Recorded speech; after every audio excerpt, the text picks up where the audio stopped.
our seminar class and our topic is liquidation of a company, यानी company का समापन। तो ये तो हम सभी जानते हैं कि कंपनी एक कृत्रिम व्यक्ति है जिसका निर्माण भी कानून से ही होता है और उसका समापन भी कानून से ही होता है। By the way, I want to explain the meaning of liquidation. So, a company is liquidated when it is in the last term that the person thinks that it is not, it will not in the stage to continue it anymore.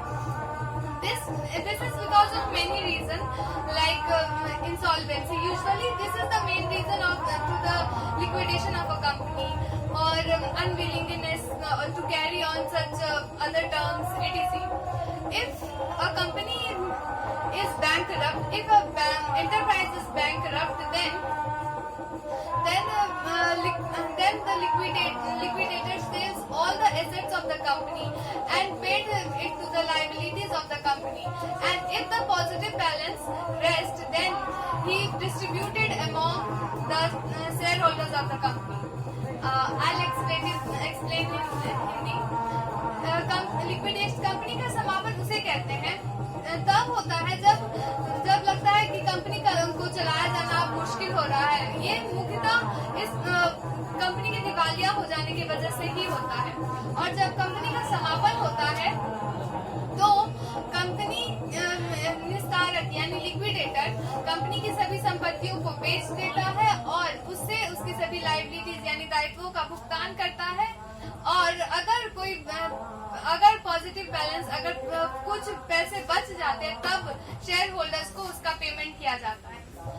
Liquidation को अगर हम short way में बोले इन अ short note, then we can say it in this way, like the term liquidation in finance and economics is a process to bringing a business to an end and distributed all the assets in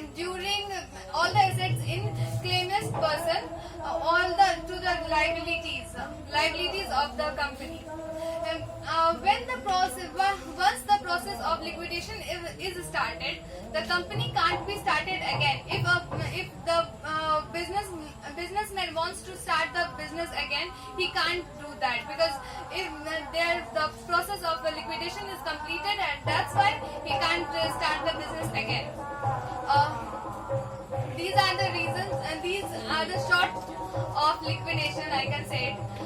So, liquidation दो type के होते हैं, दो तरह के। पहला tribunal द्वारा समापन और दूसरा स्वेच्छा से समापन। ट्रिब्यूनल द्वारा समापन को अनिवार्य समापन भी कहा जाता है क्योंकि ये निम्नलिखित कारणों से हो सकता है, जैसे विशेष प्रस्ताव द्वारा या ऋणों का भुगतान करने में अगर कंपनी असमर्थ है तो उसका समापन हो जाएगा। फिर अगर वो देश के विरुद्ध कोई कार्य करता है या फिर वित्तीय विवरण बनाने में कोई गलती करता है तो उसका समापन हो सकता है। ये सभी कारण है तो इसे अनिवार्य समापन भी कहा जाता है। अब ट्रिब्यूनल द्वारा पहले भारतीय कंपनी अधिनियम के द्वारा इसका समापन होता था, लेकिन अब इसे ट्रिब्यूनल द्वारा समापन कर दिया गया है। और दूसरा समापन है स्वेच्छा से समापन। स्वेच्छा से समापन दो प्रकार के होते हैं, लेनदारों की स्वेच्छा से समापन और सदस्यों की स्वेच्छा से समापन। तो सदस्यों की स्वेच्छा से समापन दो कारणों से हो सकता है। अगर ऐसा कोई चीज जो पार्षद अंतर्नियम में यानी प्रोस्पेक्टस में वर्णित है कि कोई ऐसी घटना घटित हो जाए और उस पर उसका समापन अनिवार्य हो तो उसका समापन हो जाता है, या फिर निर्धारित अवधि पूरी हो जाती है तो उसका समापन हो सकता है। और अगर सदस्यों का मन है कि वो कंपनी का समापन कर दे तो वो विशेष प्रस्ताव पारित करके और अंशधारियों से 75% का मतदान लेकर, अगर 75% अंशधारी रेडी है कंपनी का समापन करने के लिए तो वो कंपनी का समापन कर सकते हैं। दूसरा, लेनदारों की स्वेच्छा से समापन। तो लेनदारों की स्वेच्छा से समापन तब जब लेनदार कंपनी के द्वारा शोधन क्षमता की घोषणा नहीं की जाती है तो उसे लेनदारों की स्वेच्छा से समापन कहा जाता है।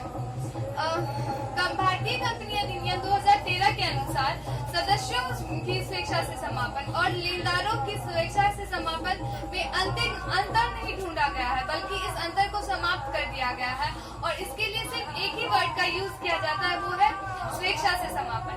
तो भारतीय कंपनी अधिनियम 2013 की धारा 307 के अनुसार स्वेच्छा से समापन के प्रस्ताव का प्रकाशन कंपनी को अपने सरकारी गजट में और अपने न्यायालय के मुख्य न्यायालय में और अपने जिले के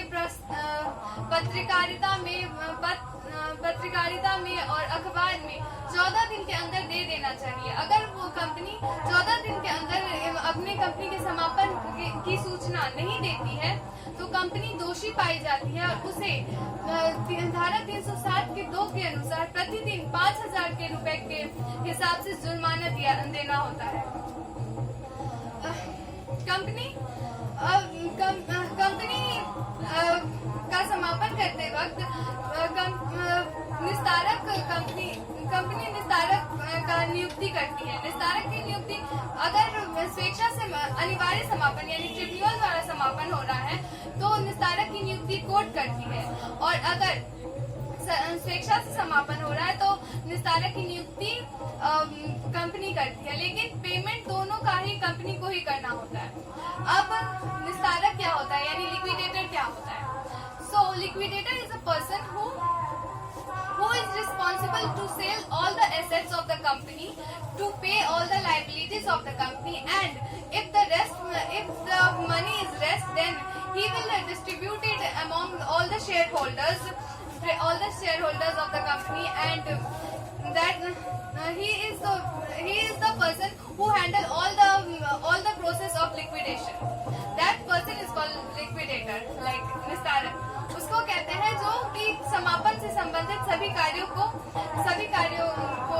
देखता है, कंपनी की संपत्तियों को बेचता है, दायित्वों का भुगतान करता है, उसको निस्तारक कहते हैं।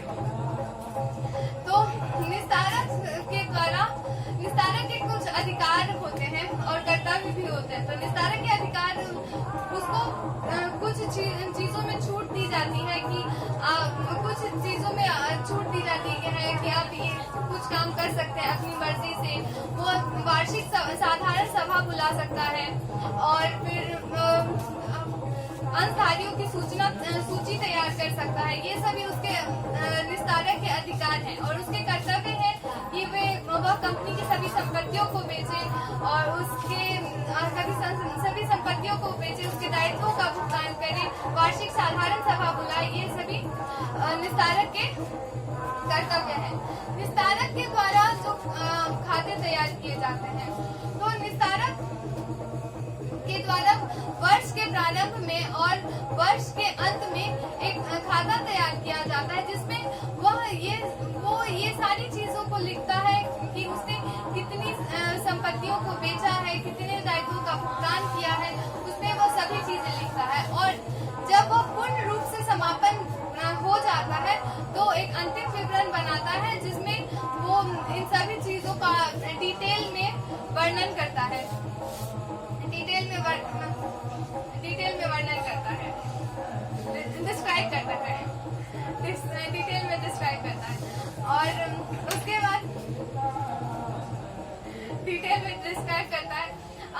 उसके बाद और भी बहुत सारी उसमें निस्तारक जो खाता बनाता है तो उसमें वो क्या सब चीजें लिखता है, जैसे उसने कितनी संपत्तियों को बेचा है, कितने दाम में बेचा है, फिर उसने मतलब कितने दायित्वों का भुगतान किया है, अगर राशि बच गई है यानी आधिक्य हो गई है तो उसने कितने अंशधारियों को दिया है, कितने अंश दिए हैं, ये सभी चीजें वो उसमें अपने खाते में लिखता है।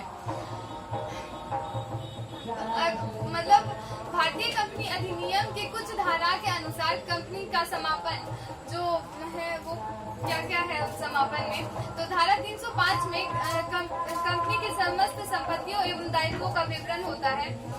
धारा 306 में कंपनी के लेनदारों की सभा के बारे में कब कब लेनदारों की सभा बुलाई गई है वो उसका विवरण दिया जाता है। धारा 307 में स्वेच्छा से समापन के प्रस्ताव का प्रकाशन का वर्णन किया गया है। धारा 308 में समापन का प्रारंभ बताया गया है। धारा 324 में ऋणों का प्रमाण बताया गया है। धारा 318 में ट्रिब्यूनल द्वारा समापन में कंपनी ने किस तिथि में समापन का प्रारंभ किया है वह बताया गया है। और ये सारी चीजें। Thank you.